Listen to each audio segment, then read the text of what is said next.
If this story interested you, don't forget to subscribe to our channel and tell us what city you're watching us from. Let's continue. The alarm clock rang at 5 in the morning, as always. Teresa slowly opened her eyes, feeling the weight of accumulated fatigue from endless days of work. The faint light of dawn entered through the small window of the apartment in the East End, East London, where she lived with her 2 children. Luke was 7 and Beatrice was only 4. They were still asleep in the next room, wrapped in the old blanket she had mended so many times. She got up in silence, treading barefoot on the cold, polished concrete floor. The house was simple, but clean. Every corner of that small space held memories of struggle, sleepless nights, bills paid just in time. Teresa had been a nanny for over 10 years. She started young at 18 when she became pregnant with Luke, and the child's father disappeared without a trace.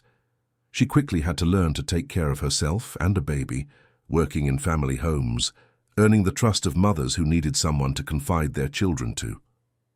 Over time, she became well known in the area. Mothers recommended Teresa to each other. They said she had a special gift, a caring way that calmed even the most difficult children. She learned everything from her own mother, Helen, who had worked her whole life as a cook and always said that food made with love cures any sadness. Helen had passed away 3 years ago, leaving only a handwritten recipe book, pages yellowed by time, stained with flour and sugar, full of notes and culinary secrets passed down from generation to generation. Teresa kept that notebook like a treasure. It was all that remained of her mother. That morning she prepared black coffee and bread with margarine for her children's breakfast. The refrigerator was almost empty. There were still 4 days until she received payment from one of her jobs. She worked in 2 houses, Monday to Friday, caring for children whose parents had busy routines and little time. She earned enough to pay the rent, electricity, water, gas, and still had a little left for food, but there was never much left over. She looked out the window as she stirred her coffee. The sky was still dark, but she could already hear the city beginning to stir. Buses passing, gates opening, voices of neighbours leaving for work. London never truly slept. It was a city that breathed at the accelerated pace of those who were always in a hurry, always had bills to pay, always had a dream to pursue. Teresa sighed deeply. She was tired, but she couldn't stop. She could never stop. That's when her cell phone vibrated on the kitchen table. It was an unknown number. She hesitated before answering. Calls in the early morning were never good news. She answered cautiously. On the other end, a female voice, formal, polite. She said her name was Joanna and that she worked as a housekeeper in a residence in Kensington, an affluent neighbourhood in West London. She explained that the family was going through a delicate situation and urgently needed an experienced nanny, someone who knew how to deal with young children and had emotional sensitivity. Teresa had been recommended by an acquaintance who worked in the same area. The offer was immediate. They needed someone who could start that very day and stay for the week, sleeping at the house. The payment would be 3 times what she earned from her 2 current jobs combined. Teresa felt her heart race. 3 times more. That would change everything. She could enroll her children in a better school, buy new clothes, maybe even move out of the neighbourhood, away from that area where the sound of gunshots at night kept her awake, scared. She could give Luke and Beatrice a different future, but it meant leaving her children with the neighbour during the week. It meant giving up seeing them sleep every night, preparing their breakfast, helping Luke with his homework. It meant choosing between their present and their future. Joanna noticed her hesitation and added that the situation was urgent. A young child was struggling and needed special care. The family was desperate. Teresa closed her eyes and thought of Helen. What would her mother do? The answer came quickly. Her mother always said that God places opportunities in the path of those who work honestly. One had to have the courage to seize them. She accepted. By 7 in the morning, she had already dropped Luke and Beatrice off at Miss Connie's house, the trusted neighbour who would look after them during the week. She promised. She would be back on the weekend and that soon everything would get better. Luke held her hand tightly and asked if she would be gone long. Teresa knelt down to his level, held his small face between her hands, and said it was only for a while, that soon they would all be together again, but in a better house with more space, with more security. He nodded, trying to be strong, but she saw the sadness in his eyes. She left with a heavy heart. She took 2 buses until she reached Kensington. The journey took almost 2 hours. As the route progressed, the landscape changed. The streets became wider, the sidewalks cleaner, the houses larger. Leafy trees, high walls, automatic gates, security cameras on every corner. It was another world, a world where she had always worked, but never belonged. She got off in front of an imposing wrought-iron gate. She pressed the intercom and identified herself. The gate opened slowly, revealing a wide entrance of cobblestones leading to a 3-story mansion with a modern facade, mirrored windows and immaculate gardens. Teresa swallowed hard. She had never worked in such a large house. Joanna was waiting for her at the door. She was a middle-aged woman, hair pulled back in a bun with a serious but kind expression. She greeted Teresa politely and led her inside. The house was even more impressive inside. Marble floors, crystal chandeliers, designer furniture, works of art on the walls. Everything perfectly organized, everything gleaming, everything cold.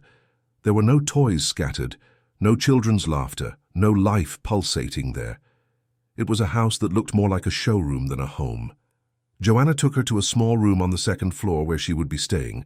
It was simple but comfortable, much better than her own room in the East End. She left her suitcase there and followed Joanna down the corridor. They went up another flight of stairs to the 3rd floor where the children's room was located. Joanna stopped in front of the door and looked at Teresa with an expression that mixed worry and relief. She said in a low voice that the boy's name was Michael. He was 2 years old and had not eaten for 5 days. Doctors had been consulted, tests had been done, but no one could understand what was happening.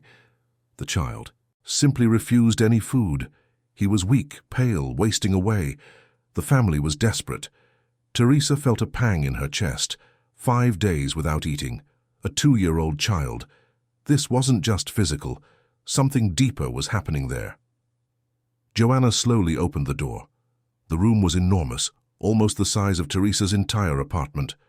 White walls, minimalist decor, shelves full of expensive toys that seemed never to have been touched. Everything organized with frightening perfection. In the center of the room, sitting on the floor on a soft rug, was Michael. Teresa felt her heart clench when she saw him. He was a small boy with light brown hair, large empty eyes. He was sitting cross-legged, staring into nothing, unmoving. His skin was too pale, his eyes sunken, his lips dry. He looked like a forgotten doll, lifeless, without light. He wore white silk pajamas that were too big for him. Around him, expensive toys remained untouched. Teresa entered slowly, with light steps. She didn't want to scare him. Joanna stood at the door, observing. Teresa knelt at a safe distance from Michael and stayed there, just watching, breathing with him, without haste, without demanding anything. After a few minutes of silence, she began to sing. It was an old lullaby that Helen used to sing to her when she was a child. A simple, soft melody that spoke of little birds, of the sun rising, of flowers in the garden. She sang softly, almost whispering, letting her voice fill that cold, silent space. Michael blinked. It was an almost imperceptible movement, but Teresa saw it. He slowly, very slowly, turned his face and looked at her. It wasn't an empty gaze. It was a searching gaze, a pleading gaze, a gaze that said without words that he was there, hidden, inside that fragile body, waiting for someone to find him. Teresa smiled, a true smile, full of warmth. She continued singing, now a little louder, with more confidence. Michael didn't look away. He stayed there, staring at her, as if trying to understand who this woman was, who sang to him, who didn't shout, who didn't demand, who was just there. That's when the door burst open. A woman entered the room with firm steps, high heels clicking on the wooden floor. She wore a tight white dress, perfectly brushed blonde hair, impeccable makeup, manicured nails, discreet but expensive jewelry. She held her cell phone in her hand, as if it were an extension of her own body. Teresa recognized the face. It was Camilla Sterling, a famous digital influencer with millions of followers on social media. She appeared in magazines, on television shows, in advertising campaigns. She was the symbol of perfection, of the ideal life, of the happy family. Camilla looked Teresa up and down, analyzing every detail. Her gaze was cold, calculating, like someone evaluating a product on a supermarket shelf. She didn't greet, didn't smile, didn't show any cordiality. She just said, in an authoritative tone, that she hoped Teresa knew what she was doing and that the situation was serious. They couldn't waste any more time. Michael needed to eat, but he needed to eat correctly. Then she began to list the rules. Michael could only eat organic, gluten-free, lactose-free, refined sugar-free, salt-free, fat-free foods. Everything had to be vegan, raw when possible, and follow the nutritional guidelines she had developed based on international research. She handed Teresa a folder with dozens of printed pages, nutritional tables, lists of permitted and prohibited foods, specific times for each meal. Teresa looked at the folder, and then at Michael. The child was even more withdrawn, as if trying to disappear. Those rules were not meant to nourish a child. They were meant to control, to mold, to fit an impossible standard. Camilla continued speaking, saying she expected quick results, that she had already hired the best professionals and nothing had worked, that now it was Teresa's turn to prove she was as good as they said. Then, without waiting for a response, she left the room with the same haste with which she had entered, taking with her that cold energy that made the air heavy. Joanna approached Teresa and whispered that she should follow the instructions to the letter. Camilla did not accept deviations. It was better not to contradict her. Then she also left, closing the door slowly. Teresa was left alone with Michael. She looked at the folder she held in her hands and then at the boy. He was still on the floor, curled up, staring into nothing again. The light that had appeared in his eyes minutes ago had already faded. Teresa put the folder aside and approached him again. She knelt beside him and began to sing again. This time Michael didn't react. He was back in the dark place where he hid. She spent the entire day trying. She prepared the foods from the list, following every instruction to the letter: salt-free sweet potato puree, unsalted vegetable soup, sugar-free green juice, everything tasteless, odorless, lifeless. She offered it to Michael with patience, with affection, trying to cheer him up, but he turned his face, closed his mouth, refused every attempt. He didn't cry, he didn't scream. He just pulled away as if he was giving up on existing. By 7 in the evening, Teresa was exhausted. Michael had eaten nothing. Not a single spoonful. Camilla passed by the room, looked at the situation with contempt and left without saying a word. Teresa felt the weight of frustration. Had she failed? Was she not as good as she thought? She put Michael to sleep in the large modern crib that occupied a corner of the room. He didn't resist, didn't protest. He just lay down, eyes open, staring at the ceiling. Teresa stayed by his side, singing softly until he finally closed his eyes.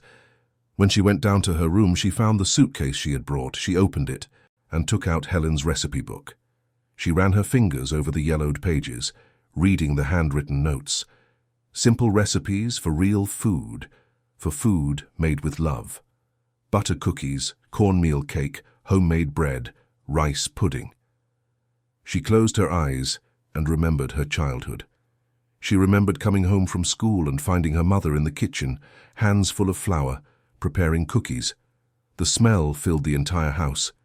It was a smell that told her she was safe, that she was home, that she was loved. Michael needed that. He didn't need perfect food. He needed food with soul. But she knew Camilla would never allow it. Teresa looked at the clock. It was past midnight. The house was silent. She made a decision. She got up, took the recipe book, and went down to the kitchen.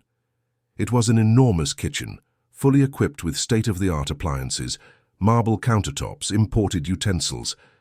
But it didn't smell of food. It had no life. Teresa turned on the light and began to work. She opened the book to the butter cookie recipe. The ingredients were simple: butter, sugar, flour, eggs, vanilla extract. Nothing organic, nothing expensive, nothing modern, just real ingredients.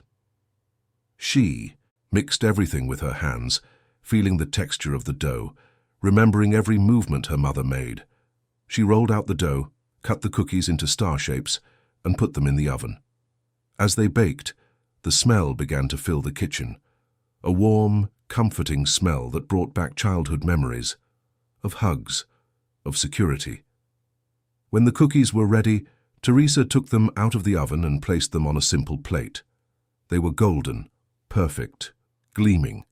She stored them in a jar and cleaned the entire kitchen, erasing any trace of what she had done. She went up to the room with the jar hidden under her apron. Michael was still asleep, breathing lightly, his face peaceful. Teresa placed the jar in a drawer and lay down on the bed. Tomorrow she would try. Tomorrow she would offer Michael something made with love. And she hoped it would work. She woke up early before dawn. Michael was still sleeping. She took the hidden jar and placed it on the small table next to the crib. When he finally opened his eyes, Teresa was there, sitting on the floor, smiling. "Good morning, Michael. Today I brought you a surprise." She picked up a cookie and brought it close to his face. Michael looked at it with suspicion, but then he sniffed. His face changed. For the first time, he showed interest. Teresa broke off a small piece and offered it. Michael hesitated, but then opened his mouth and tasted it. He chewed slowly. Then he swallowed. And then something extraordinary happened. Michael smiled, a small, shy, but genuine smile. He held out his little hand, asking for more. Teresa gave him another piece. He ate it and he kept eating, a whole cookie, then another. He chuckled softly between bites, as if he was discovering what it was like to feel pleasure again. Teresa cried, tears of relief, of happiness, of victory. Michael was there, alive, present, eating because he wanted to, because it tasted good, because it had love. That's when the door opened. A man entered the room. He was tall, with graying hair at the temples, a tired face, red eyes of someone who hadn't slept for days. He wore gym clothes, as if he had just woken up. He stopped when he saw the scene. Michael eating, smiling, and Teresa there, holding the cookie jar. Edward Sterling, Camilla's husband, Michael's father, a successful businessman, owner of a chain of luxury gyms in London. He had always been a serious, focused, somewhat distant man. But at that moment, seeing his son eating for the first time in days, he broke down. He covered his face with his hands and began to cry. Deep, controlled sobs, as if he had been holding it in for a long time. Teresa stood up, not knowing what to do. Edward approached, knelt beside his son and hugged him. Michael, not understanding much, continued eating the cookie, happy. Edward looked at Teresa with gratitude. He didn't need to say anything. His gaze said it all. She had saved his son. She had brought Michael back. But the happiness was short-lived. Hasty footsteps echoed in the corridor. The door opened again, this time violently. Camilla entered, furious, cell phone in hand, recording everything. She saw the cookies, she saw Michael with his mouth full, she saw Edward crying, she saw Teresa in the middle of it all. And she exploded. Camilla's voice echoed through the room like thunder, high-pitched, furious, uncontrolled.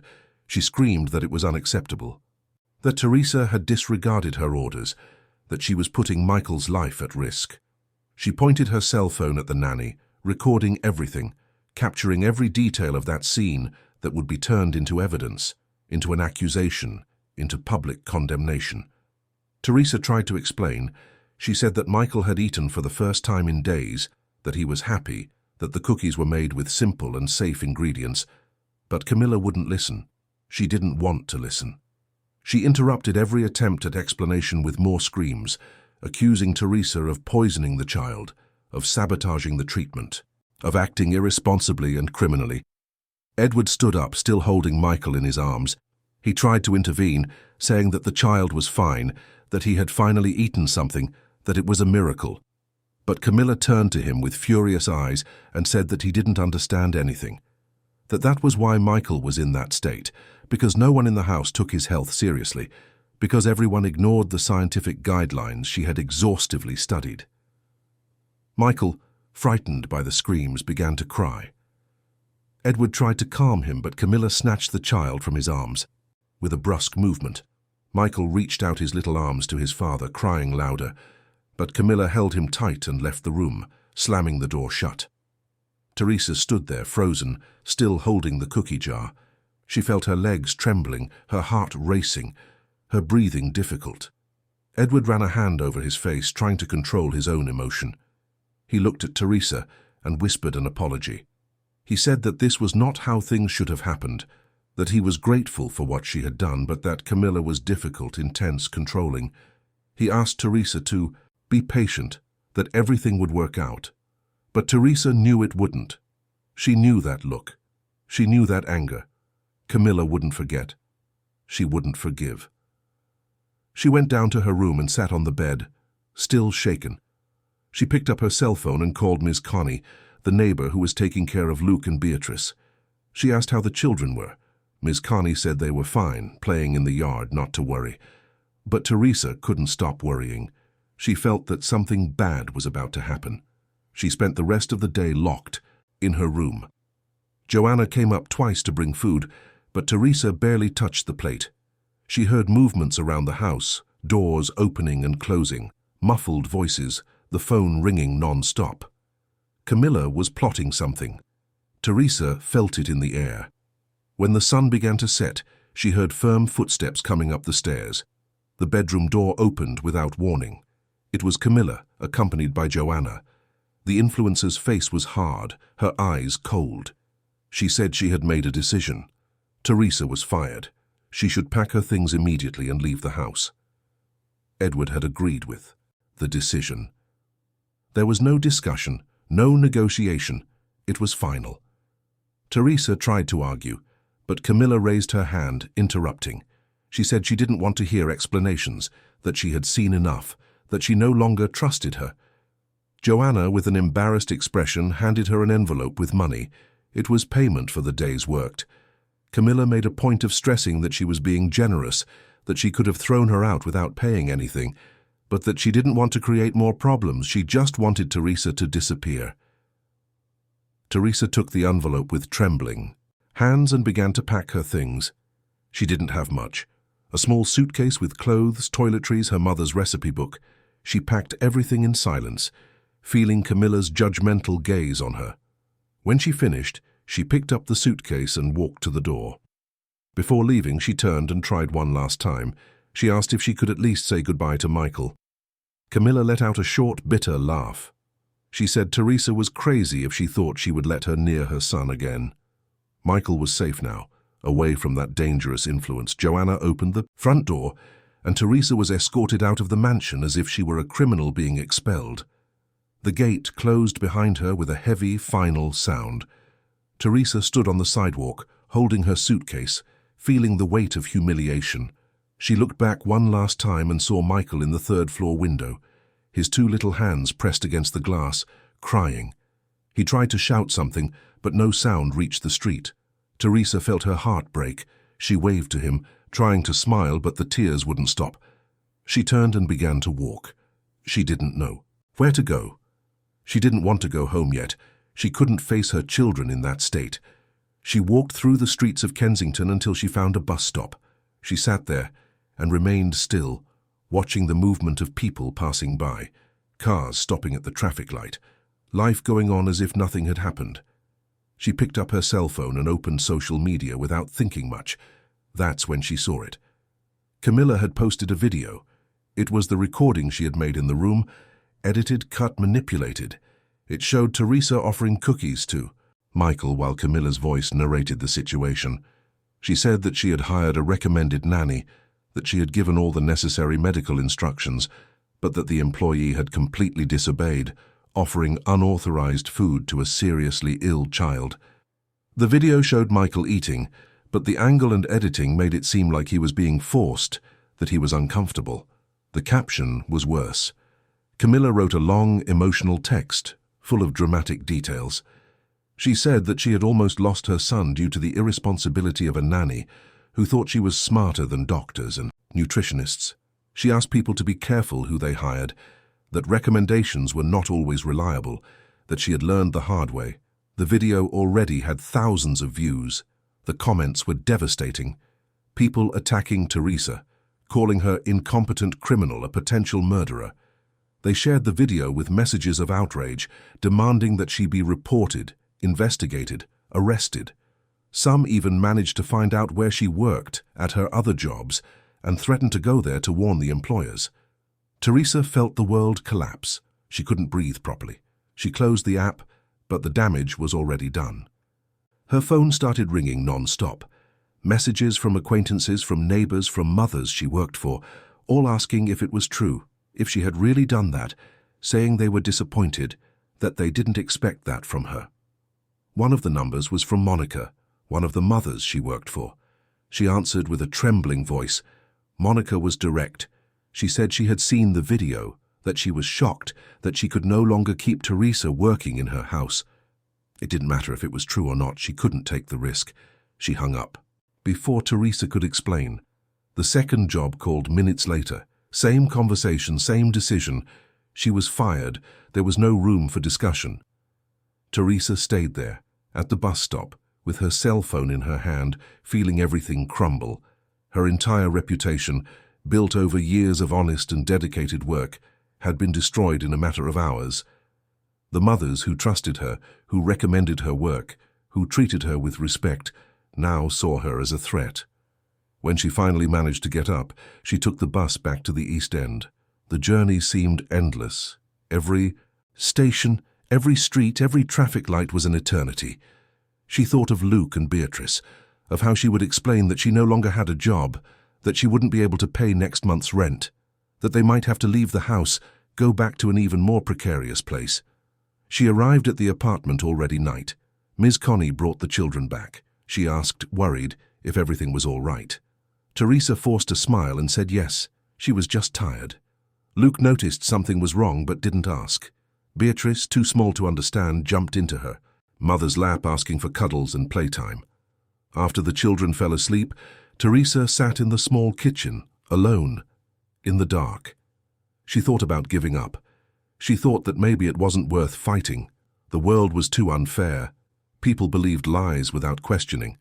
A rich and famous influencer had the power to destroy someone's life with a single post. But then she remembered Michael. She remembered his smile when he ate the cookies. She remembered the light that had returned to his eyes. She remembered how he had reached out his little arms to her, calling for help, as he was taken away. She couldn't give up. Not for herself, but for him. She needed to find out what was happening in that house. She needed to understand why Camilla was so controlling, why Michael was so withdrawn, why Edward seemed so lost. There was something wrong there, something that went beyond a demanding mother. Teresa felt it deep in her soul. In the following days, life was difficult. The money from the envelope Camilla had given her ran out quickly. Teresa tried to look for new jobs, but no one would hire her. The video had gone viral. Everyone knew her face. Doors closed before she could even explain. She was humiliated in interviews, heard malicious comments, felt the weight of public judgment. Luke began to ask why he no longer had snacks at school. Beatrice cried at night, hungry. Teresa sold what she could to buy food, clothes, furniture, utensils. The house became emptier and emptier, but mouths continued to ask for food. That's when she received an unexpected call. It was Edward. His voice was different, broken, desperate. He said he needed to talk to her urgently. Teresa hesitated. She didn't know if she could trust him, but there was something in his tone of voice that made her accept.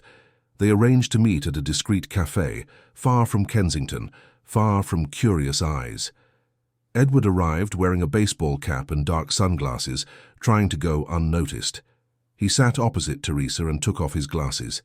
His eyes were red, swollen, tired. He looked like he had aged 10 years in a few weeks. He started by apologizing. He said he should have defended Teresa that day, that he should have stopped Camilla from destroying her life, that he was a coward for not having done anything. He explained that he was going through a difficult time, that his life was a lie, that he couldn't pretend anymore. Teresa listened in silence. Edward took a deep breath and said that Camilla had changed completely after Michael was born. Before, she was different. She was still vain, still obsessed with image, but she wasn't cruel. But after the boy's birth, something broke. She began to control everything, to treat Michael like a project, not a son. Edward tried to intervene several times but was always ignored, belittled, pushed away. And then Edward said something that changed everything. He said that months ago he had found strange messages on Camilla's phone, conversations hastily deleted, secret phone calls, lies about appointments. He became suspicious and hired a private investigator. What he discovered destroyed him inside. Camilla had cheated on Edward. For months she had an affair with another man. And worse, the investigator suspected that Michael might not be Edward's biological son. The dates matched. The period of the affair coincided with the time of conception. Teresa was in shock. She looked at Edward, who was crying openly now, not caring who might see. He said he didn't have the courage to do the DNA test. He was afraid to confirm what he already suspected. He was afraid of losing the only son he knew. But at the same time, he could no longer live in that lie, in that house where everything was false. That's when Teresa understood everything. Camilla's obsession with controlling every detail of Michael's life, the distance she kept from the child, treating him more like an object than a son. The boy's behavior, withdrawn, lost, as if he had no place in that world. Everything made sense now. Teresa looked at Edward and said something she herself didn't know where it came from. She said they needed to find out the truth, that Michael deserved to know who he was, where he came from, what his real story was, and that Camilla couldn't continue destroying lives with impunity.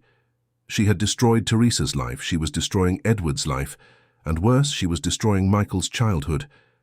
Edward asked how. How would they do that? Camilla was powerful. She had millions of followers. She had money, she had influence. Who would believe them against her? Teresa thought for a moment and then remembered. She remembered something Joanna, the housekeeper, had said on the first day.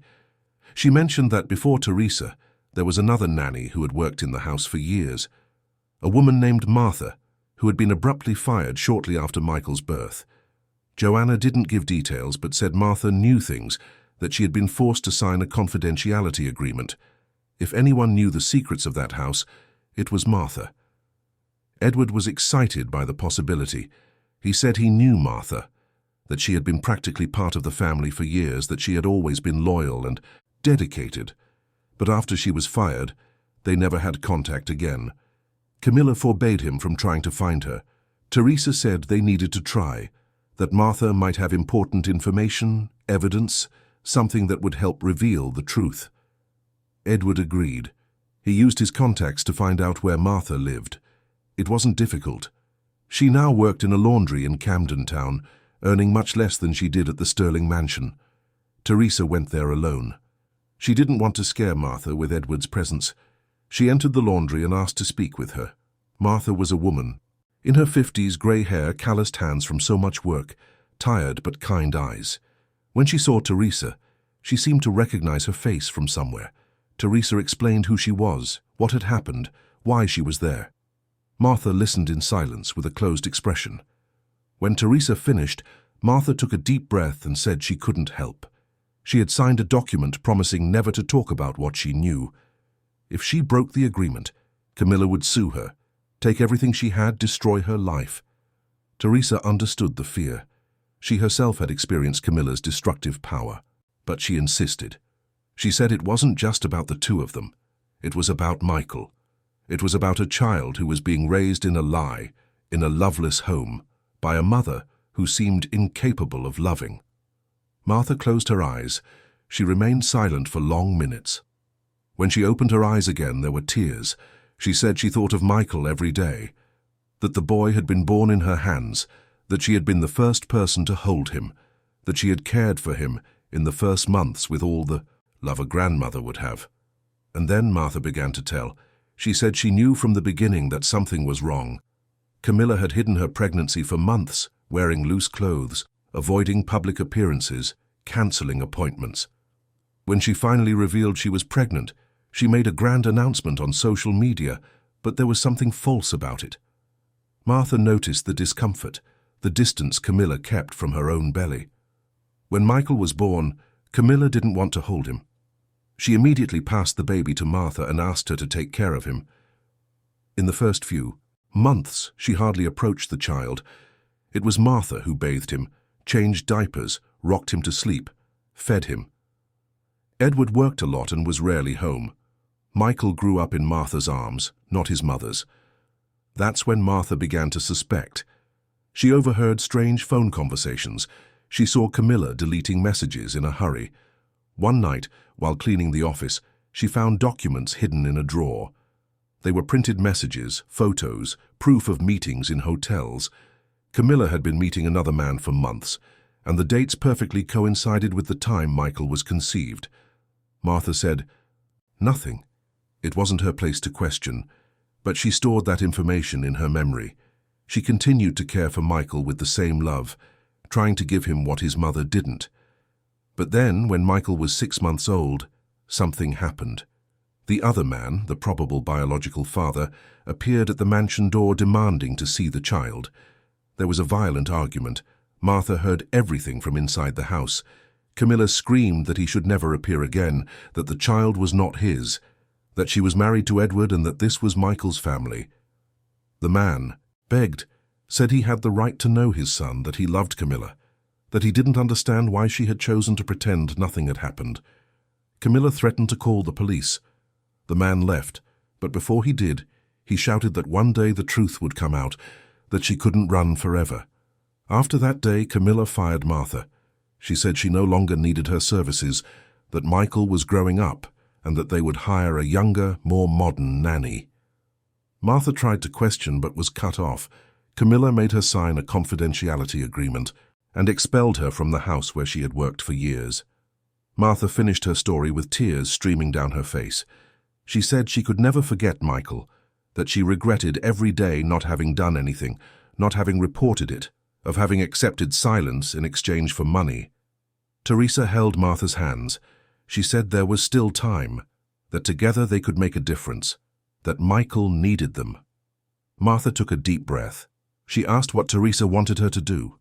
Teresa said she needed proof, anything she could use against Camilla. Martha hesitated, but then said she might have something. Before being fired, she had taken photos of the documents she found in the office. She saved them on a flash drive, hidden, in case she ever needed to protect herself. She went to the back of the laundry and returned with a small old bag. From inside, she pulled out an old scratched flash drive. She handed it to Teresa. "Here's everything. Messages, photos, dates, places. It's enough to prove that Camilla cheated on Edward for months. And it also has his name, the other man, Raphael Miller, businessman, owner of a construction company, married, with children, but he was involved with Camilla." Teresa took the flash drive as if she were holding gold. She thanked her emotionally and promised she would use it to protect Michael. Martha made Teresa promise that she wouldn't let Camilla hurt anyone else. Teresa left the laundry with the flash drive hidden in her bag. She called Edward immediately. They arranged to meet again, this time in an even more discreet place. When they met, Teresa handed him the flash drive. Edward connected it to his laptop and began to view the files. His face grew paler with each image, each message, each piece of evidence. Everything was there. The betrayal, the lies. The evidence that Michael might not be his biological son. Edward closed the laptop and remained silent for long minutes. When he finally spoke, his voice was broken. He said he needed to know the truth, that he needed to do the DNA test, even if the result destroyed him. Teresa agreed, but she said they first needed to find Raphael Miller. He had the right to know he might have a son, and more, he could be an ally in the fight against Camilla. Edward agreed. He used his business contacts to find out where Raphael worked. It wasn't difficult. Raphael was a well-known figure in the construction industry in London. They arranged a meeting, disguised as a business proposal. Raphael Miller's office was in a modern commercial building in Canary Wharf, London's financial heart. Edward and Teresa went up to the 15th floor, nervous, not knowing exactly how that conversation would unfold. The receptionist led them to a meeting room with a view of the city. Huge windows revealed the chaotic traffic below, tall buildings competing for space in the sky, the frantic movement of a metropolis that never stopped. Raphael entered the room minutes later. He was a tall man, broad-shouldered, dark hair with white strands at the temples, a firm gaze. He wore an impeccable grey suit, a blue tie, polished shoes. He greeted Edward with a professional handshake, but when his eyes met Teresa's, there was a brief confusion. He didn't know her, but he seemed to sense that this meeting wasn't about business. Edward got straight to the point. He said he wasn't there to talk about construction or investments. He was there because of Camilla Sterling. Raphael's face changed. Instantly. His jaw tightened, his eyes narrowed, his hands clenched into fists on the table. He said he had nothing to say about that woman, that it was in the past, that he was trying to rebuild his life and his marriage. Edward insisted. He said he understood the pain, that he was also suffering from Camilla's lies, but that there was something bigger at stake. There was a child involved. Michael, a 2-year-old boy who could be Raphael's son. The silence that followed was heavy. Raphael stood still, looking at Edward as if he had been punched in the stomach. He took several deep breaths before he could speak. He asked, his voice trembling, if Edward was sure of what he was saying. Edward picked up the laptop and showed the files Martha had saved. The messages between Camilla and Raphael, the photos of them together in hotels, the dates that perfectly coincided with Michael's conception. Raphael saw everything with teary eyes. He covered his face with his hands and stayed like that for long minutes. When he finally spoke, his voice was broken. He said he met Camilla at a business event 3 years ago. At the time, she was still starting as an influencer, trying to grow on social media. He was going through a difficult time in his marriage, feeling alone, ignored. Camilla was attentive, charismatic, engaging. They started meeting. What was supposed to be casual became intense. He fell in love. Months later, Camilla said she was pregnant. Raphael was in shock. He didn't know what to do. He was married, had 2 young children, a life built. But he loved Camilla. He proposed they run away together, that they acknowledge that child, that they build a family. Camilla refused. She said she couldn't risk her career, her image, her rise on social media. She said she would handle it herself. Raphael was desperate. He begged her not to make any drastic decisions. Camilla disappeared for weeks. When she reappeared, she was married to Edward Sterling, a rich and successful businessman. She announced on social media that she was pregnant and that it was the happiest time of her life. Raphael tried to approach her, but Camilla blocked him in every possible way. She changed her phone, her address, cut off all contact. Raphael had no news for months. When Michael was born, he saw the photos on social media. That small face, those eyes, that smile. He recognized his own features. He was tormented. He couldn't work. He couldn't sleep. He couldn't pretend everything was fine. His wife noticed something was wrong. There were fights, arguments, threats of separation. Desperate, Raphael decided to go to the Sterling mansion. He wanted to see the child. He wanted to be sure. He wanted to demand his rights as a father.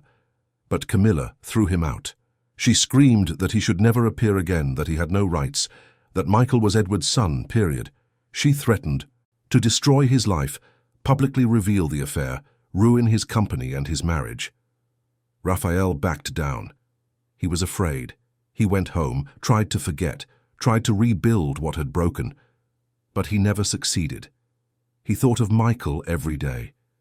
He imagined what it would be like to hold him, play with him, watch him grow. When he finished speaking, Raphael was completely broken.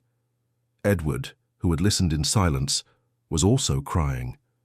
2 men destroyed by the same woman. 2 men who loved the same child without knowing if they had the right to call him son. Teresa, who had been observing in silence until then, finally spoke. She said there was a way to find out the truth. A DNA test. Simple, discreet, conclusive. If Raphael was the biological father, he had the right to know, and Michael had the right to know his true father.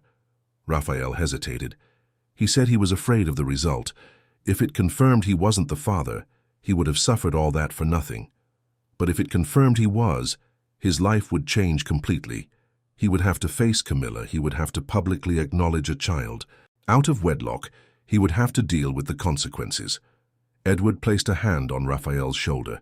He said that regardless of the result, he would not let Camilla continue destroying lives, that they needed to unite, not as rivals, but as allies, that Michael needed protection, truth, true love, and that neither of them could do it alone.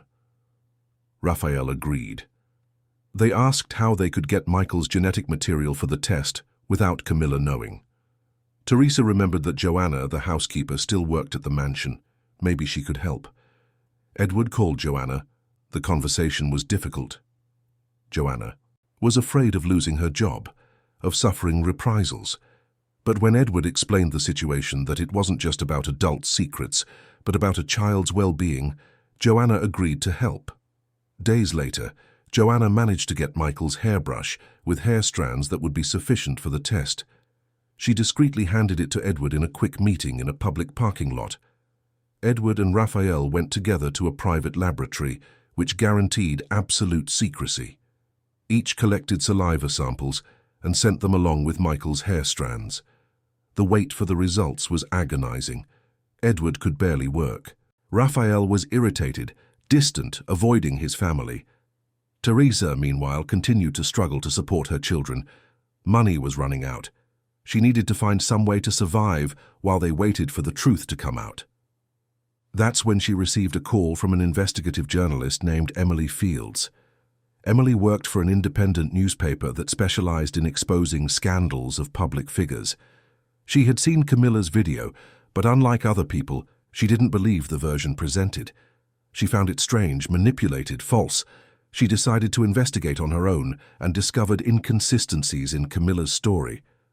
Emily wanted to talk to Teresa. She wanted to hear her version. Teresa hesitated. She didn't know if she could trust her. But Emily was convincing.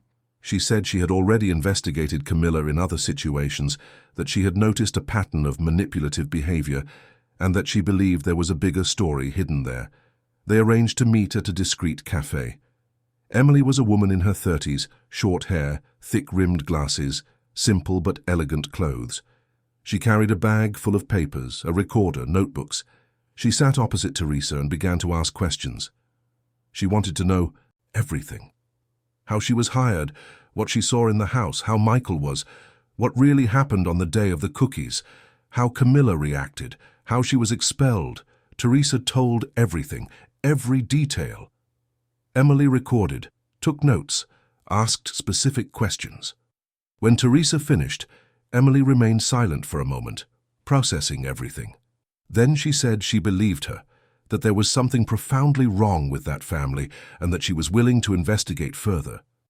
Teresa then told her about Edward, about Raphael, about the suspected paternity, about the DNA test that was being done. Emily's eyes widened. This was bigger than she imagined. It wasn't just about an unjustly treated nanny. It was about paternity fraud, public manipulation, destruction of reputation, exploitation of a child. Emily asked to meet Edward and Raphael. Teresa arranged a meeting. The four gathered in a private place away from curious eyes. Emily explained that if they could get enough evidence, she could publish an article exposing everything, but it needed to be solid. It needed documents, witnesses, confirmations. That's when the DNA results arrived.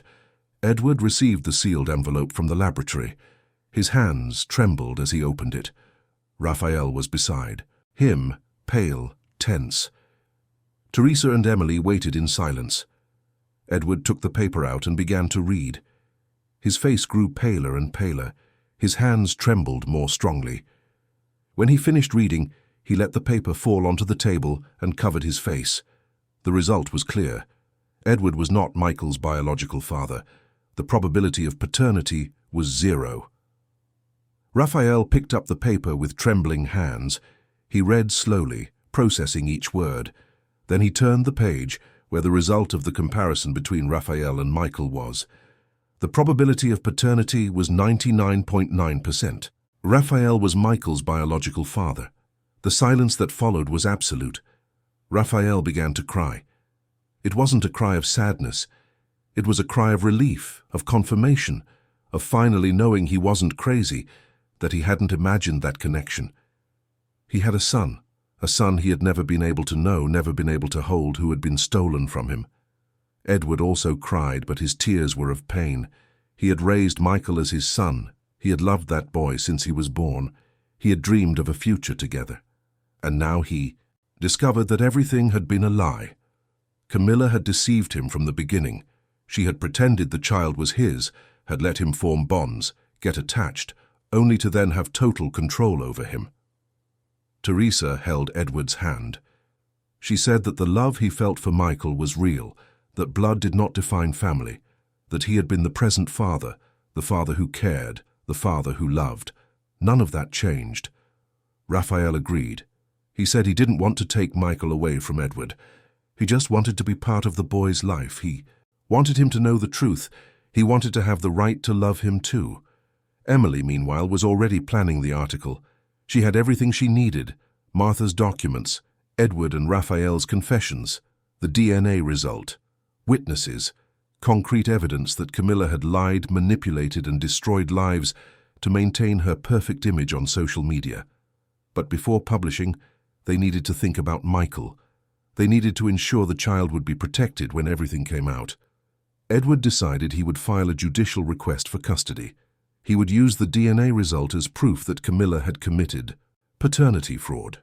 Raphael would join as co-petitioner, demanding legal recognition of paternity and visitation rights. They hired specialized lawyers. They prepared all the documentation. On the same day the lawsuits were filed in court, Emily published the article. The title was direct: "The Farce Behind Perfection. Influencer Camilla Sterling hides paternity and destroys lives." The article was long, detailed, full of evidence. It told Teresa's story, the unjustly defamed nanny. It showed the messages between Camilla and Raphael. It revealed the DNA test. It exposed the manipulation, the lies, the abusive control over Michael. It included testimonies from Martha, Edward, Raphael, Teresa. It had photos, documents, everything. The reaction was immediate and explosive. In a few hours, the article went viral. It was shared thousands of times. Other media outlets began to cover the case. Digital influencers commented, gave their opinions, some defending Camilla, others condemning her. But the evidence was undeniable. The DNA test was irrefutable. Camilla tried to defend herself. She posted a crying video, saying she was being persecuted, that everything was a lie, that she loved her son above all else. But no one believed her. The comments on her posts were devastating. Followers demanded explanations. Brands cancelled contracts. Companies that sponsored her content cut ties. In a matter of days, Camilla lost millions of followers, millions of pounds in contracts, and all the credibility she had built. She tried to sue Emily for defamation, but the journalist's lawyers presented all the evidence. She tried to claim the DNA test was false, but the laboratory confirmed its authenticity. She tried to say that Edward and Raphael had conspired against her, but there was no denying the messages, the photos, the testimonies. Camilla was cornered. Her career collapsed. Her perfect life on social media was exposed as a sham. And for the first time, she had no way to control the narrative. Edward, meanwhile, had moved with Michael to a smaller, simpler apartment, far from the mansion full of false memories. He wanted to give his son a new beginning, away from Camilla's toxicity. Raphael visited regularly. At first, Michael was wary, not understanding who this man was. But little by little, with patience and affection, Raphael won a place in the boy's heart. Teresa was also present. Edward invited her to work caring for Michael again, this time without absurd rules, without excessive control, without lies. Just love, real food, and freedom to be a child. Michael began to change. He started smiling again. He started playing again. He gained weight, color in his face, life in his eyes. It was as if he was finally able to be himself. The legal process was long and exhausting. Camilla fought with all her might to keep custody of Michael. She hired the best lawyers, used all her influence, tried to manipulate public opinion once again. But the evidence was clear. She had lied about paternity. She had manipulated Edward.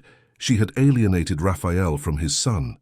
She had subjected Michael to an extreme diet that put his health at risk. She had publicly defamed an innocent nanny. The judge, after hearing all testimonies, analyzing all evidence and considering the child's best interest, decided. Full custody of Michael was granted to Edward, recognizing that he had been the present father, the father who loved, the father who cared, regardless of blood. Raphael was legally recognized as the biological father and received regular visitation rights. Camilla had her visits drastically restricted and was prohibited from exposing Michael on social media or any media. The sentence was clear. Love is not measured by DNA, but by presence, care, and dedication. When the decision was announced, Edward hugged Michael tightly. Raphael joined the embrace. Teresa, from a distance, watched with tears in her eyes. Emily, who had covered the entire trial, wrote an emotional article about the outcome of the case. Camilla left the courthouse with her head down, hidden behind dark sunglasses, pursued by photographers and journalists. Her life had changed completely. She no longer had followers, no longer had contracts, no longer had her son. She was alone, facing the consequences of her choices. But for Michael, a new life was beginning, a life with two fathers who truly loved him. A life with Teresa, who continued to make homemade cookies and fill the house with the smell of affection. A life where he could finally just be a child. Months passed. Edward, Raphael, and Teresa worked together to give Michael the stability he always deserved. Edward sold the mansion in Kensington and bought a smaller, cozier house in a quiet neighborhood. Raphael visited on weekends, bringing gifts, but mostly bringing presents. Michael began to call him Uncle Raphael, and in time, when he understood the truth, he could choose what he wanted to call him. Teresa continued working as a nanny, but now with a greater purpose. With financial support from Edward, who wanted to repay everything she had done, Teresa began to plan something she had dreamed of for years, a community center in the East End where she lived. The plot of land was on a busy corner of the East End, between an old bakery and a noisy mechanic's shop. It had been an abandoned space for years, surrounded by rusty fences, weeds growing through the cracks in the broken concrete. But Teresa saw, beyond the abandonment, she saw possibilities. She saw hope. She saw a place where mothers like her could find support, where children like Michael could have the childhood they deserved, where families could rebuild themselves. Edward didn't hesitate when Teresa presented the idea. He said it was the best way to turn all that pain into something beautiful. He invested the necessary money to buy the land, renovate the space, equip the rooms. Raphael also contributed, donating construction materials from his company and personally supervising the work. They wanted that project to succeed. It was a way to honor Michael, to honor Teresa, to transform what Camilla had tried to destroy into something that would build lives. The renovation took months. Teresa followed everything closely, even while continuing to care for Michael during the week. She chose the colors of the walls, the layout of the rooms, the furniture that would be used. She wanted the space to be welcoming, for people to feel that it was a safe place, a place where they could be themselves without fear of judgment. Luke and Beatrice, her children, were excited to help. Luke, now 8, helped paint walls, organize toys, carry boxes. Beatrice, 5, ran through the corridors imagining how many children would come to play there.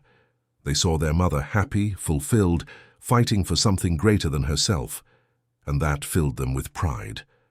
The community center was named New Beginnings Hub. Teresa chose the name because that was exactly what everyone there needed. A new beginning, a second chance, an opportunity to rewrite stories that seemed to have ended badly. The inauguration was scheduled for a sunny spring Saturday. Teresa woke up early that day, nervous, anxious, but happy. She wore a simple, light blue dress that she had bought, especially for the occasion. She tied her hair in a loose bun and looked at herself in the mirror. She saw a different woman. She was no longer just the nanny who worked to survive. She was someone with purpose, with a voice, with the power to transform lives. Edward, Raphael, and Michael arrived early to help with the final preparations. Michael, now 3 years old, ran through the space exploring every corner, smiling, shouting excitedly. He was unrecognizable compared to the withdrawn boy Teresa had found in that enormous cold room. Now he was a lively, curious, affectionate child. Raphael had brought balloons and colorful banners. Edward organized the chairs for the opening ceremony. Martha, the former housekeeper who had kept the evidence against Camilla, was also present. She had become a close friend of Teresa's, a counselor, a second mother. She helped in any way she could, donated her time, shared her experiences. Emily Fields, the journalist, arrived with a small film crew. She wanted to document that moment. Teresa and Michael's story had touched thousands of people. Many wanted to know how the nanny who had been unjustly accused was doing, how the boy who had been saved by love and truth was doing. Gradually, neighbors began to arrive, mothers with small children in their arms, grandmothers raising grandchildren alone, unemployed fathers seeking support, young people who needed guidance. The space filled up. It wasn't a luxurious inauguration with celebrities and a red carpet. It was simple, humble, but full of meaning. Teresa climbed onto a small improvised stage and held the microphone with trembling hands. She looked at all those people and felt her heart clench. She began by talking about her journey. She spoke about the difficult days, about the struggle to support her children, alone about the injustice she suffered, about the temptation to give up. But she said she had learned something fundamental in that process. Love saves, love fights, love transforms. She spoke about Michael, about how a simple gesture of making cookies with affection had saved a child. She spoke about Edward and Raphael, two men who chose to love beyond blood, who united for the cause of a child. She spoke about Martha, who had the courage to reveal the truth even when afraid. She spoke about Emily, who investigated and gave a voice to the silenced. She said that this space would be a place where no one would be judged for their history, where mothers could learn new skills to support their families, where children would receive school support, where everyone could receive emotional support when they needed it. It would be a place of rebuilding, of healing, of hope. When she finished speaking, applause echoed through the space. They were not polite applause. They were heartfelt, emotional applause from people who understood the struggle because they lived the same struggle every day. Edward also came up to the stage.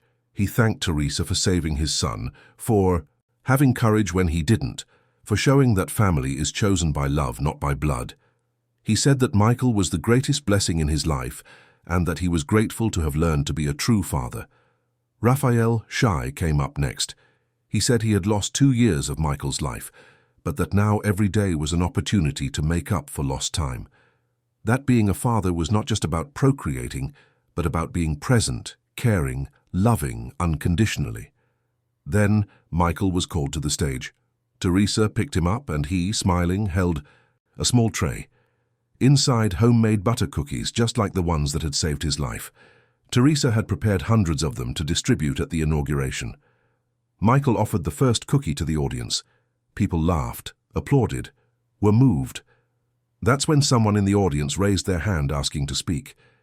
It was a middle-aged woman, thin, hair tied in a scarf, simple clothes. She said her name was Fern and that she lived nearby.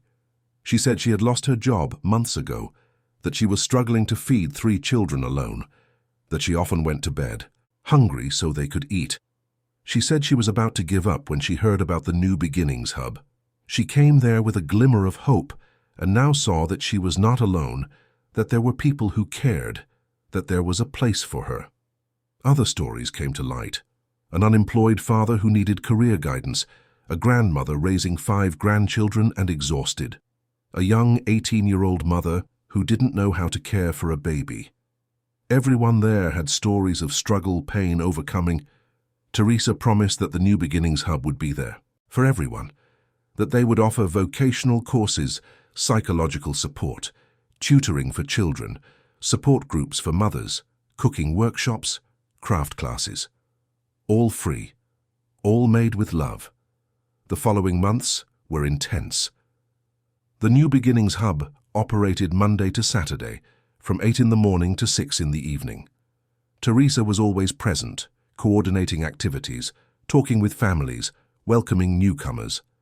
She hired volunteer teachers, psychologists who donated a few hours a week, cooks who taught simple and nutritious recipes. Luke and Beatrice, her children, also helped. Luke assisted the younger children with their homework. Beatrice played with the little ones while the mothers participated in the workshops. Seeing her children engaged in that project filled Teresa with pride. They were learning early on the value of serving, helping, making a difference in the lives of others. Michael spent weekends at the New Beginnings Hub with Edward and Raphael. He played with other children, ate the cookies Teresa made, distributed hugs to everyone. He was treated like any other child there, without privileges, without the spotlight. And that's exactly what he needed: normalcy, childhood, love without hidden agendas. Camilla, meanwhile, lived in a small apartment in a remote neighborhood. She had lost everything. The money, the fame, the followers, the contracts. She tried to rebuild her image on social media, but no one forgot. The comments continued to demand explanations, demand responsibility. She went through an intensive therapy process. It was difficult, painful, but necessary. For the first time in her life, Camilla had to face who she really was. She had to admit that she had lied, manipulated, hurt innocent people. She had to recognize that she had treated her own son as an accessory, not as a human being. It was a process of deconstructing everything she believed herself to be. Months after the inauguration of the New Beginnings Hub, Camilla asked to see Michael. Edward and Raphael hesitated. They consulted lawyers, psychologists, therapists. They wanted to ensure Michael was prepared, that it wouldn't hurt him. They decided to allow it, but with conditions. It would be a supervised, short visit on neutral ground. The meeting took place in a public park. Camilla arrived differently, without exaggerated makeup, without designer clothes, without her camera always in hand. She wore jeans and a simple blouse. Her hair was loose, without styling. She seemed smaller, more fragile, more human. Michael saw her and hesitated. He didn't run to her as he did with Teresa or his fathers. He stayed holding Edward's hand, watching. Camilla knelt down to his level and, for the first time, truly looked at her son. Not as a product, not as a post, but as a child. She apologized. She said she had made many mistakes, that she had been a terrible mother, that she didn't deserve his forgiveness, but that she was trying to become a better person. Michael listened in silence. He didn't understand everything. He was too small to comprehend the complexity of those words. But he felt something different. He felt sincerity. Camilla asked if she could hug him. Michael looked at Edward, who nodded. Then he slowly approached and let Camilla embrace him. She cried. It wasn't performative crying for cameras. It was true, deep crying of regret.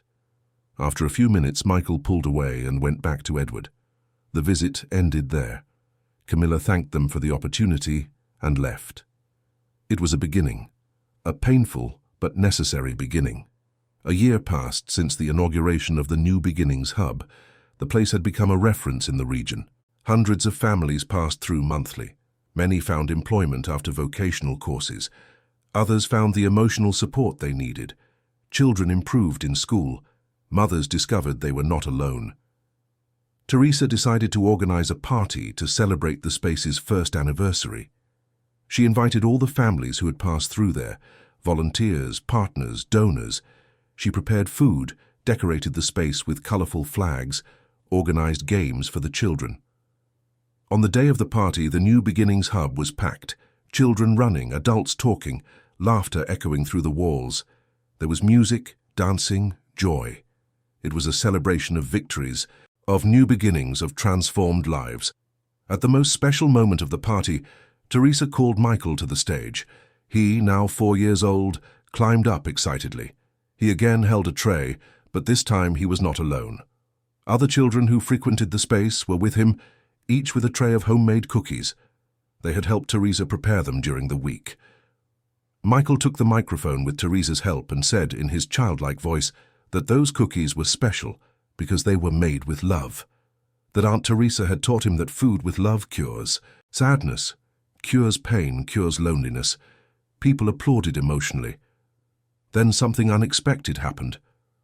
From the back of the hall, someone entered slowly. It was Camilla.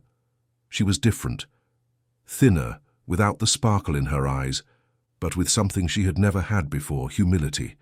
She wore simple clothes, no makeup, no styling. She came alone, without cameras, without an audience. Teresa saw her and felt her body stiffen. Edward and Raphael, who were nearby, became tense. But Michael, innocent, waved to her. Camilla waved back but did not approach. She stayed there, in the back, observing the party from afar. After a few minutes, Teresa came down from the stage and walked over to her. The two stared at each other in silence. Camilla opened her mouth to speak, but Teresa raised her hand, interrupting. She didn't want to hear apologies. She didn't want to hear explanations. She had suffered too much. She had fought too much. But then she saw something in Camilla's eyes that she had never seen before. True remorse, genuine pain. Camilla whispered that she hadn't come to cause problems. She just wanted to see Michael happy, to see that he was well, to see that he finally had what she never managed to give, true love, a real family, a real childhood. She said she didn't expect forgiveness, that she didn't deserve it, but that she was trying to be different, to learn to love truly. Teresa remained silent for a long moment. Then, surprising herself, she took a cookie from the nearest tray and offered it to Camilla.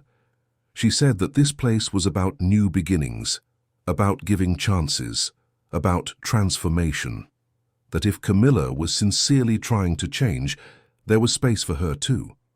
Camilla took the cookie with trembling hands and brought it to her mouth. The simple, sweet, comforting taste brought tears to her eyes. It was everything she had never valued: simplicity, truth, love without filters. Teresa didn't hug her. She didn't say everything was forgiven. The pain was still there. But she offered something greater, the possibility of redemption. She said that if Camilla wanted, she could volunteer at the space. No spotlights, no public recognition, just serving, helping, learning to love without expecting anything in return. Camilla accepted. In the following months, she began to go to the New Beginnings Hub twice a week. She washed dishes, cleaned bathrooms, organized materials, helped in the kitchen. Jobs she would have considered humiliating before.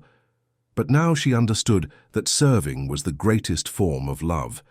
The mothers who frequented the space recognized her, but did not judge her.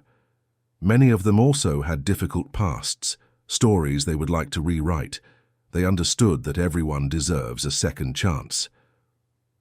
Over time, Camilla began to reconnect with Michael, not as the perfect social media mother, but as a flawed woman trying to learn to love. The visits continued to be supervised, short, but they became less tense. Michael began to accept her presence, to smile when he saw her, to tell her about his day. 2 years after the inauguration of the New Beginnings Hub, Teresa was in the kitchen preparing cookies for the afternoon cooking workshop. Luke, now 10, was studying for a test at the table nearby. Beatrice, 7, was drawing in a notebook. Edward had stopped by to drop off Michael, who, now 5, attended the small school at the center. Raphael would arrive later to pick him up. Teresa looked out the window and saw children playing in the yard, mothers talking at tables, volunteers teaching, crafts. Camilla helping in the community garden they had created at the back of the property. It was a scene of peace, community, life. She thought of everything that had happened. The difficult days when she had no money for food, the humiliation of being expelled from the mansion, the pain of seeing her reputation destroyed, the struggle to start from scratch. But she also thought of the victories. Michael smiling again, Edward and Raphael finding peace, Camilla learning to be human, hundreds of families being rebuilt. Luke looked at his mother and asked what she was thinking about. Teresa smiled. She said she was thinking about how surprising life was, how a simple gesture of love, a cookie made with affection, could change everything, how God uses the most unlikely people to make the greatest transformations. Beatrice looked up from her drawing and said that when she grew up, she wanted to be like her mother, to help people, to make a difference. Teresa felt her eyes well up. She hugged her 2 children tightly. She said they already made a difference, that just by being there, helping, learning, growing with compassion, they were already transforming the world. In the afternoon during the cooking workshop, Teresa taught the mothers how to make the famous homemade butter cookies. She used Helen's recipe book, the one she kept as a treasure. She showed the yellowed pages, the handwritten notes, the flour stains. She said that book was more than recipes. It was history, it was memory, it was love passed down from generation to generation. The mothers took notes, asked questions, experimented. Some got the measurements wrong, others burned the cookies. But it didn't matter. The important thing was the process. Being together, learning together, creating something with their own hands. When the cookies were ready, the smell filled the space. Michael ran to the kitchen, attracted by the aroma. Teresa gave him a still warm cookie. Michael bit into it, closed his eyes, and smiled. He said it was the best cookie in the world. Teresa laughed. She said it wasn't the cookie. It was the love she put into it that made the difference. At the end of the afternoon, when everyone had left, Teresa stayed alone in the space for a few minutes. She walked through the corridors, touched the walls she had painted with her own hands, looked at the photos of smiling families hanging on the mural. She thought of her mother, Helen, and whispered a thank you. Thank you for teaching that love is practical, that love is serving, that love transforms. She picked up the recipe book and opened it to the last page. There Helen had handwritten, "My daughter, the secret to all good food is not in expensive ingredients. It is in the love you put into it while preparing. Cook with your heart, and you will nourish not only the body but the soul." Teresa closed the book and smiled. She was doing exactly that. Nourishing souls hungry for love, for hope, for new beginnings. As she left, she locked the door of the New Beginnings Hub and looked at the illuminated sign. Tomorrow would be a new day. New families would arrive. New stories would be shared. New lives would be transformed. Because there, in that simple place in a humble neighborhood in East London, what no money could buy was happening. True love, saving lives, healing wounds, and building futures. And it all started with a cookie. End of story. Dear listeners, we hope the story of Teresa, Michael, Edward and Raphael has deeply touched your heart.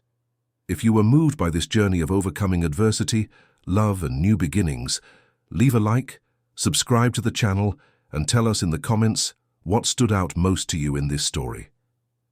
Was it Teresa's courage? Camilla's transformation? The father's love for Michael? We want to know your opinion. Every day we bring intense and emotional stories like this, which reveal the deepest side of the human soul, showing that even in the most difficult situations, love always finds a way. We await you in the next episode, where another incredible story will be told. Until then, always remember, love saves, love fights, love transforms.